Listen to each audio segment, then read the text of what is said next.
Have all of your imports and TCG exclusives for Doom of Dimensions. You guys smash the ever-living crap out of that subscribe button so you guys don't miss out on more content. So the database updated, and we have everything now. So this is Disguise, the Copycat Hero. It is a warrior tuner with 1400 attack, 1200 defense on a light level 4. If you have an equip spell in your field or graveyard, we start with this card from your hand. If this card is normal or special, we can add a Cursed Copycat Noble Arms from your deck to your hand.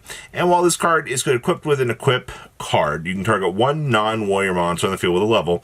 This card's level also becomes the name or the same as that monster's until the end phase. And you can only use each effect of Disguise Copycat Hero once per turn. This is an interesting gimmick, but I mean, how far does this go? It goes pretty far, actually. So this is Cursed Copycat Noble Arms. So equipped monster gains 200 attack and defense for each spell card in your field and graveyard. And while this card is equipped to a warrior monster, you can activate this effect. You can add summon for the rest of this turn except for warrior monsters, special summon a warrior monster with the same attribute level as equipped monster, but a different name from the deck. And if you do, equip with this card, then destroy the equipped, this card was equipped to, which, interesting, it has to pop the monster, which is so weird. But don't worry, we go even further with this archetype. There's other stuff here, but this is the Shanbar, the Flashy Sports Knight. So this is going to be a, what is this, a level 8 with 2700 attack, 2100 defense. It's a tuner plus a non-tuner monster your opponent controls will lose 400 attack for each equip spell you control. Now you can only use each of the following effects of Shambar, the Flashy Sports Knight once per turn. So we can target one other card on the field, send one equip spell from your hand or deck to the graveyard. If you destroy that target, if this card is in your graveyard, target two face-up cards in your spell and trap card zone, destroy them, and special summon this card. Why does this is not like super good at all. Alright. We also got the Faison, the Hunting Scout of the Deep Forest. Now this is 2 Earth Warrior monsters to make. Unaffected by your opponent's activated effects during the main phase only. That's a pretty unexpected line of text to be seeing. Now, during the battle phase, quick effect, we can tribute this card, special summon 2 Earth Warrior monsters from a graveyard, except for Faison, the Hunting Scout of the Deep Forest. And if you do, your Earth monsters cannot be destroyed by battle for the rest of this turn. This is really weird Amazon support. The fact that Konami actually made Amazon support in 2025, I think is really cool, but I guess for the casual player, this is actually kind of cool.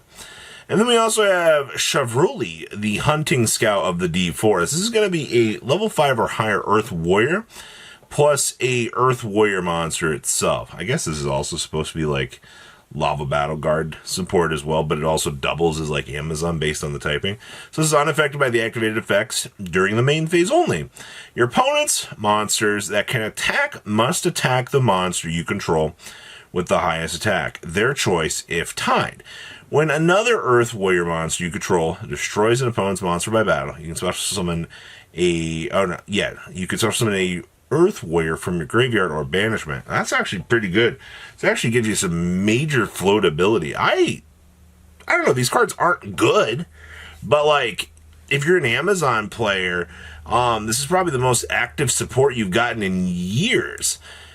Ooh, we also have Hunting Horn. Fusion summon a Earth Warrior monster from your extra deck using warrior monsters from your hand or field. Then if you activated this card during the battle phase, you can choose monsters your opponent controls up to the number of fusion materials used from the hand for this fusion summon, and their attack becomes halved until the end of the battle phase. You cannot declare attacks the turn that you activate this card except for Earth Warrior. Wow.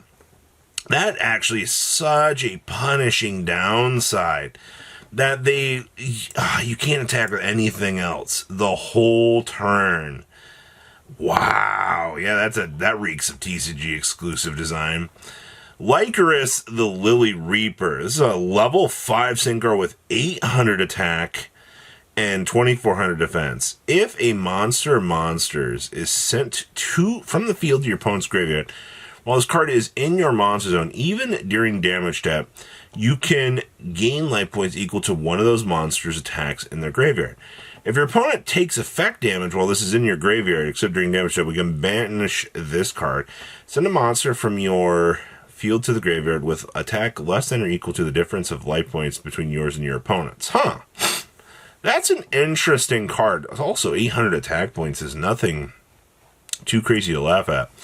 And then we have the Silk Bomb Moth. Ooh, this is insect support. This is a level 6 insect with 2400 attack, 1000 defense. If you have 2 or more wind monsters in your graveyard, and this card is in your hand, we can summon this card, and if you do, shuffle 1 wind monster from your graveyard into the deck. If this card is normal or special, you can reveal the top card of your opponent's deck and apply the appropriate effects based on the card type. So if it's a monster, place it in your opponent's spell and trap card zone as a continuous spell, or spell and trap card, banish it. That's interesting. This little guy just gives you access to basically burrowing into your opponent's deck and taking away options from them, which is actually not too bad. And then we have the Fleeting Flower of the Magician. Target one face-up spell and trap card your opponent controls, or a spell and trap card you control, destroy it. Then, if you target a card you control, apply one of these effects. So, we can place 1 monster from your graveyard in your spell and trap card zone as a face-up continuous spell, or we can add an equip or a continuous spell from your graveyard to your hand. This is awful as a card, man. Like, why though?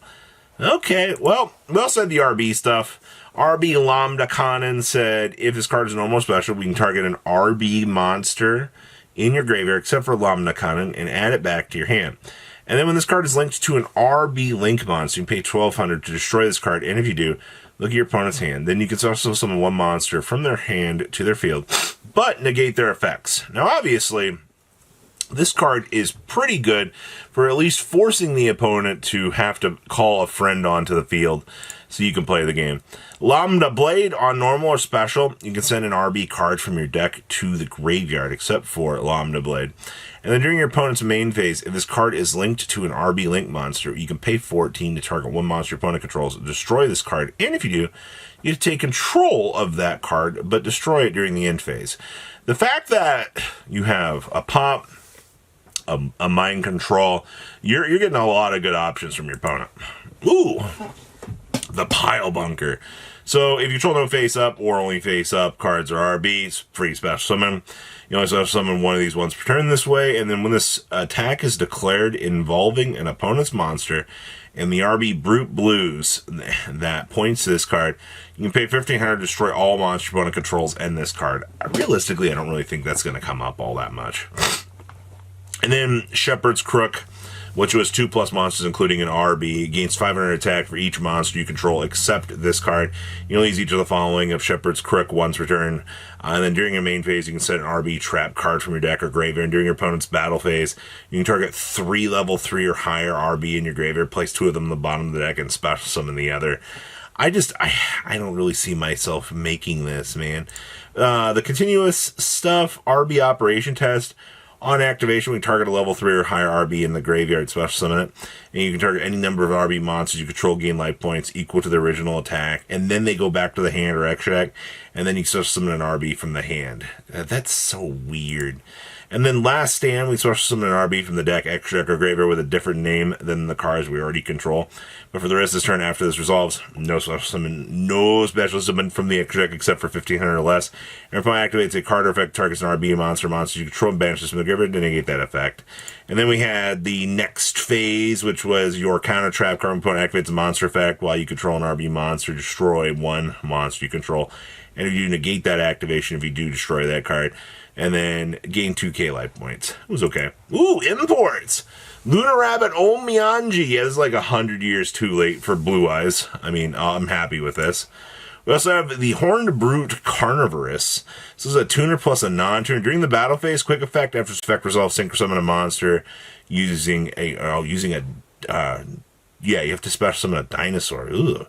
When a monster declares an attack, special summon a dinosaur from your hand, ignoring its summoning conditions, and you can special summon for the rest of this turn, except for dinosaur monsters. Okay. And then Endymion is here. Ooh.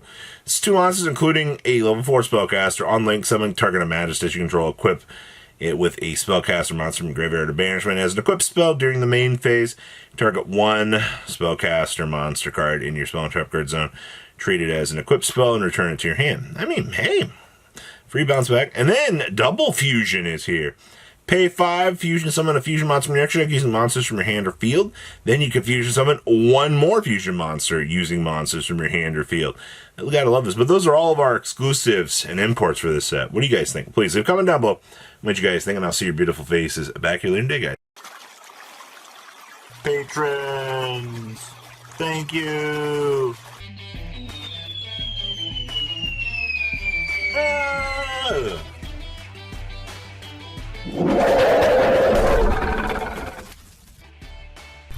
Thank you so much for watching. Check out these other videos.